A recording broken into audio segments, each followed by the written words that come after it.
Big up Mr. Webb, Mr. Webb, Mr. Webb. Yeah. What's going on, family? I'm bringing y'all this video today because it will be Martin Luther King Day soon. And I have questions for my listeners. I want to know, who is Martin Luther King to you and how was it important to black people? Well, to me, Martin Luther King was a house Negro and a traitor to his people. Any man that wants his people to join hands with the ones that's lynching them is no hero in my book. Before we dig into what I'm saying, let's give a little backstory of MLK, some of which you didn't know. Martin Luther King's real name was Malcolm King. He named himself after a German man named Martin Luther, who was a monk that started Lutheranism and the Lutheran Church. In college, Martin Luther King used to date white women. When he wanted to get political, he got rid of his white girlfriend at the time and married a black woman for the sake of the black political movement. But that never stopped MLK from sleeping with white women. Throughout his marriage with his wife, it was written by his friend who bought out a book that said, Martin Luther King used to get down. He used to sleep with white women all the time. His I Have a Dream speech was written by someone else, which he stole. This is just a few fun facts about a traitor that you know as Martin Luther King Jr. I have a question for my listeners. Why is it that America keep pushing MLK on us so hard? I mean, out of all the black role models, activists, inspirers, why did it only speak of MLK like he's all we got? Well, it's because MLK was the docile house Negro, and they wanted the slaves to be just like the house Negro. The house Negro job wasn't only to fetch master house slippers and bring him his cane. His main purpose was to keep an eye on the field Negroes. Watch for the ones that's talking about rebellion or running away and so on.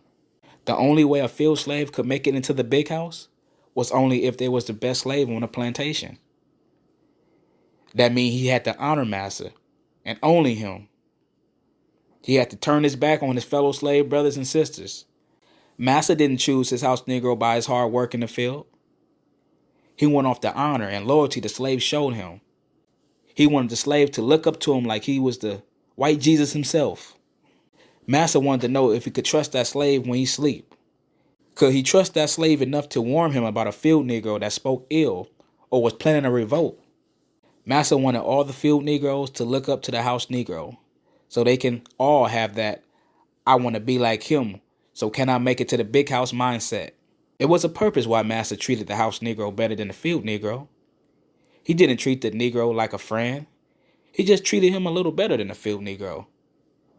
Which means he might ate Massa leftovers, got some new clothes from time to time.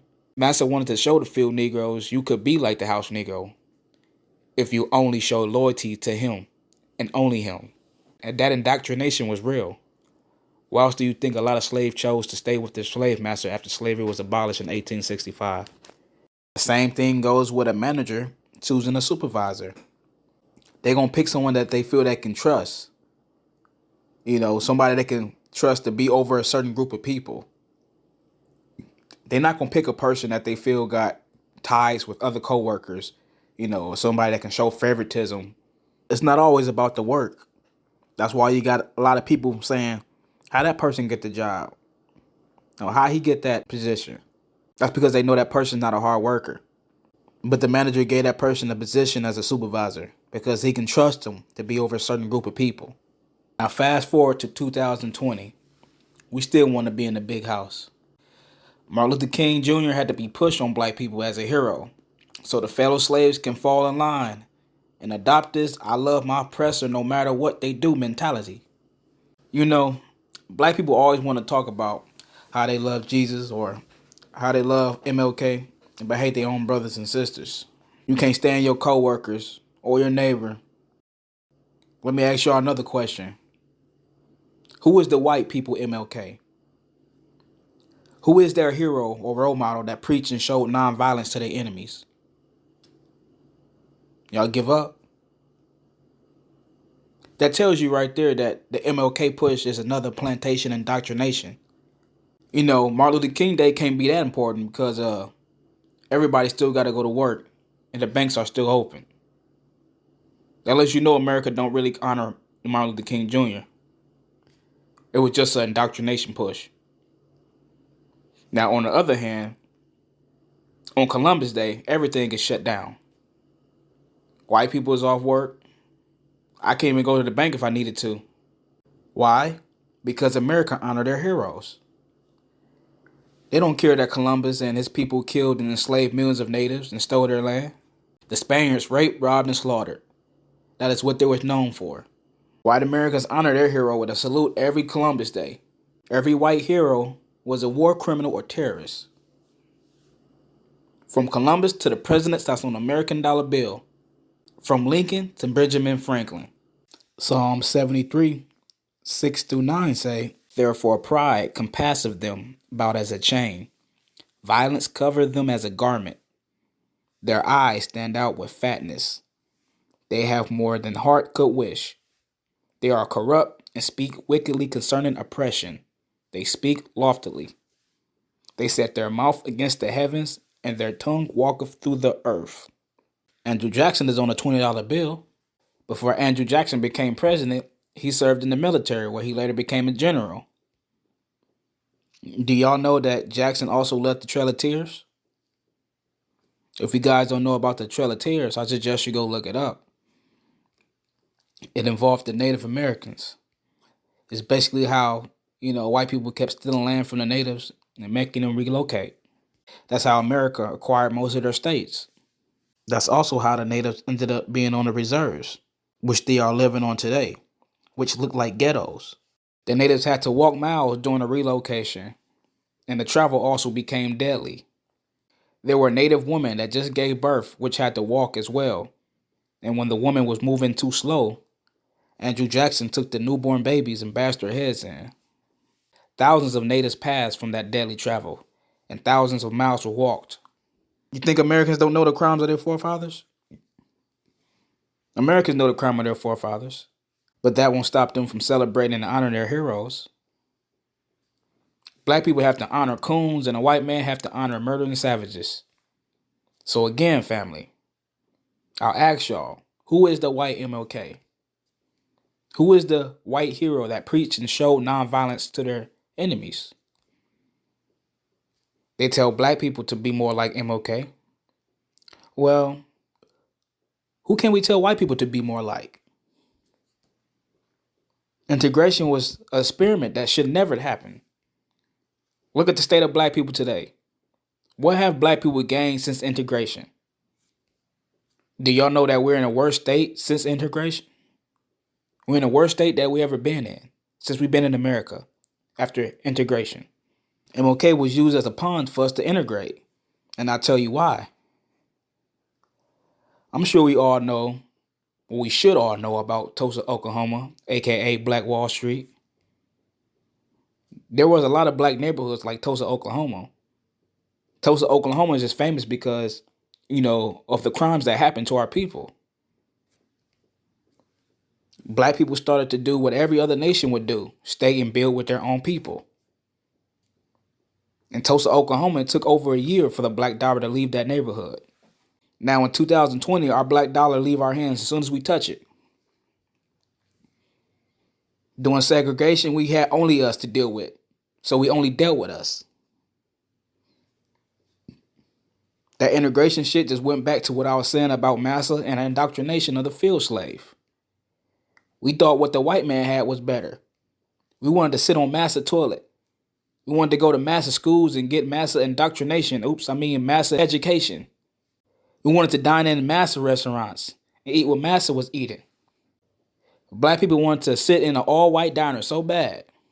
After segregation, when it was making a black person food in the kitchen, what do you think they was doing to the food? Do you think the white racist cooks was making it the same way they made their white customers? Why the hell would you want your enemy to make you a plate of food? I'm pretty sure they put some body fluids in that food. After segregation, when black people wanted to go spend money with the white business, What do y'all think happened to them black business that was supported by black dollars? They closed down. You can't keep a business open when no one is supporting it. After America saw how we can support the economy, they conspired a plan. Black people make up the least population in this country, but we do the most spending in this country. That is why the government wanted you to be a part of its economy, black man. That's why Kaepernick got the Nike deal.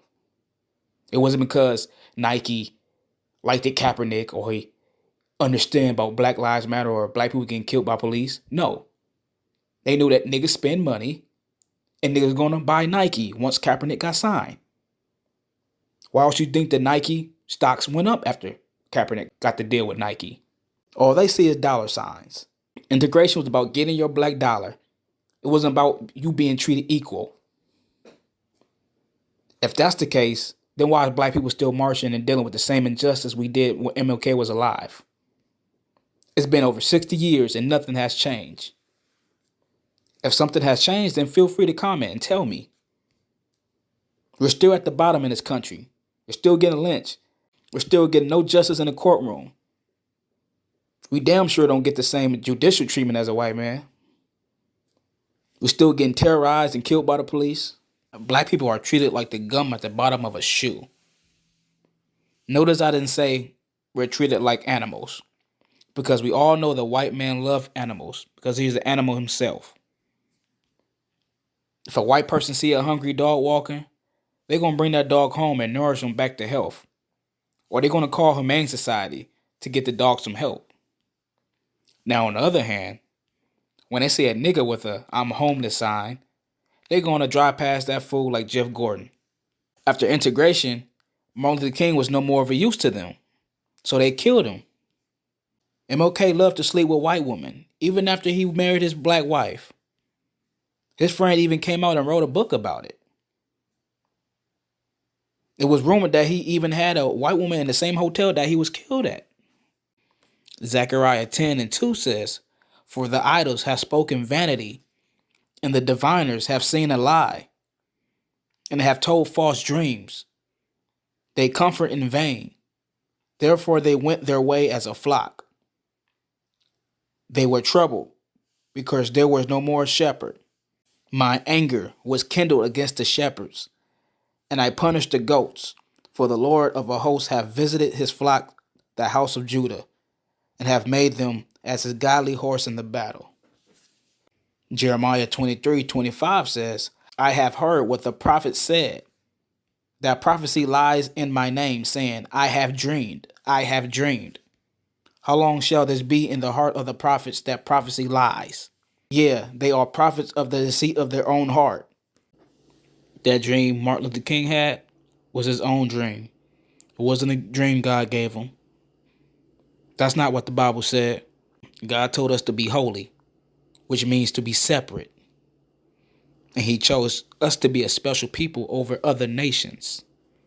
Where is MLK dream speech in the Bible? Where do the Bible say he wants us to hold hands with our captors and oppressors? Who want to serve a God that says that? The scripture said they are prophets of deceit of their own heart. MLK wanted to sleep with white women and hold hands with the white man. That was his dream. He deceived and misled his people for his own agenda and infatuation. Now, Martin Luther King isn't the only prophet of deceit. The scripture is talking about most of these Christian pastors too. These dollar bill ass pastors. Aside from all this, can we all get along docile slave mentality? Let me ask y'all a question. What nation begs for acceptance to another nation? Who have America beg for acceptance to? I mean, I don't have to go into details on what these bastards done to our people in other nations. Y'all know American history. Y'all listen to my last videos. American history isn't hard to research. So knowing that, why would you want to join or even be around the same people that have destroyed and continue to destroy your people? Ecclesiasticus 12:10 tells us, "Never trust thy enemy, for like an iron rusteth, so is his wickedness." Black people are in the state they are in today from the atrocities of white people.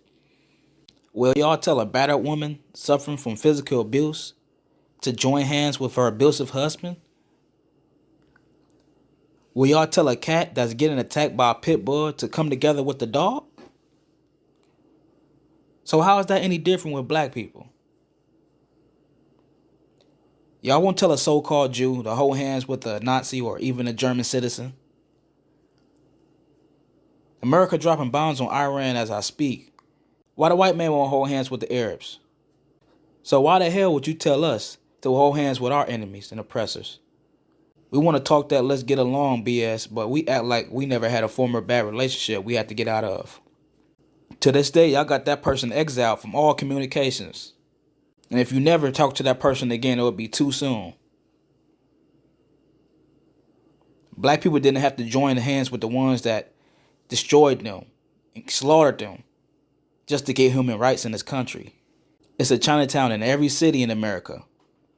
But do you see Chinese immigrants trying to get voting rights or marching for justice? Do you see Africans getting pulled over and shot in the head by the cops? Do you see the Arabs trying to fight for voting rights or be a part in America? No, but they got businesses all through the black neighborhoods in America. From beauty supply stores to the local fried chicken shops. These heathen nations come over here in this country and America give them business loans so they can shut up shop in the neighborhoods, in the black neighborhoods. Then they take your black dollar and build up their empire while they look down on you at the same time. How can an East Indian, Arab, or Chinese sell a black woman hair products? They can't tell you about the product or what product worked best for their hair. All they can tell you is what owl is in and how much it costs. Man, that's like me knowing nothing about software, but I open up a business trying to sell computers. I wouldn't be able to answer any questions a customer would have concerning computers or software. These heathen nations know how to exploit black people. They open up the same businesses all through the urban neighborhoods, from the local chicken shack to the liquor stores, all of which is bad for the black people that live in the community. They won't open up a business like a bookstore or a health food market. No. Now let's take a trip to their country. Do you think it's fried chicken shacks and liquor stores all through the Arab and Asian neighborhoods? What about the East Indian neighborhoods? You think the Chinese man eat fried chicken? But he'll put fried chicken on his menu because they think all niggas love some fried chicken. So that's their way to entice a nigga to come over there and patronize their business. Black man, a white man want to keep his foot on your neck so much, he won't even let you open up a small business in your neighborhood. And if you do, he make it really hard for you to do so. Black man, you built this country and been over here for over 400 years. But he'd rather let an immigrant with a visa get a business loan and set up shop through all your neighborhoods. Our problem was we follow man and not the law. We follow man and not the Lord. The Bible said, gather yourself together, O nation not desired. O nation not desired. Black people, we've been sleeping too long. It's time we stop hitting that snooze button. It's time we wake up. Wake up, Mr. Webb! Mr. Webb! Mr. Webb! Yeah.